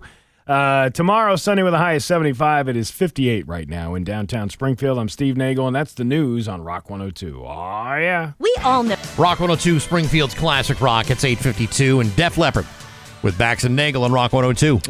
It's going to be sunny today. Nice day. High of 72. Actually, it's going to be Friday is the only day we're looking at maybe some rain showers, but all the way through the Labor Day weekend, you're looking at sunny and 70 and 75. Sounds perfect. Even Monday, almost 80 and sunny and dry, too, which is good. That's awesome. What else? Rock 102 is throwing Rocktoberfest Sunday, September 21st at the Summit View in Holyoke. Tickets are on sale now at rock102.com. Your mission includes traditional German food like the schnitzels and the sauerbratens and the pretzels and what have you, along with live music from the Stillwater Band, plus steins of German beer for sale as well. It's Rocktoberfest, brought to you by Dave Miner Exterior Home Improvements, Aqua Pump, September 21st at the Summit View, Route 5 in Holyoke from Rock 102, Springfield's Classic Rock. You mentioned earlier about the ding dong. We talked about watching other people's ding dongs on that cuckold thing you were talking about, but you were talking about ding dongs, the pastry. The hostess ding dongs are being recalled because of potential mold in the product. Yeah, the company shared in a news release that their root cause investigation confirmed that a mechanical issue with a piece of equipment created conditions that could support the development of mold in the product prior to the expiration date. These are... By the way, Cracker Barrel will be serving ding-dongs now. Yes, ding-dongs are the best buy date of August 30th to September 3rd, but you won't notice a difference. But none of the other Hostess products have been contaminated the way the ding-dongs have. So you get mold on your ding-dongs. You don't want to have a moldy ding-dong under any circumstance. And we were also, I was on vacation last week, but whatchamacallit? Radioactive shrimp from Walmart. Yes. That was another story out last week. How does a shrimp become radioactive? I mean, once you're seeing it glowing in the package, that's be a pretty good indication. I don't think it glows. It didn't glow in the dark? There was no three-eyed shrimp that they pulled from the shrimp farm. It's just like, first of all, I have a hard time buying meat or fish from a Walmart. I don't know why, Steve. It's one of the biggest food retailers in the world. I just remember years ago, and when you're trying to make the cost of something more effective, my late wife used to buy chicken from Price Right. Okay, get the Price Right chicken, and she'd come out, look at this big tray of chicken you get for. But there was something odd about it, that it was just oversized. Like it was just like loaded with some sort of steroid or something. Like that's not how big. Now I go to a fresh butcher in my town, and you ask for a roaster chicken. Yeah. Hey, you got a chicken? The thing's pretty small compared, but it's better. Like the quality is better. Yeah. But comparatively to a Costco rotisserie or remember the super birds from Big Y? I was just thinking the same thing. Yeah. That was an enormously large bird. Weirdly large bird. Like ostrich size bird, really. Yeah, when your chicken is the size of a turkey, they're not supposed to be like that. But I remember also getting those chicken breasts, and then there was something, the taste of them. There was clearly something in them, like a sodium or some sort of preservative to keep it, fresh enough for it to be sold there. I'm really picky about where I get my meat from.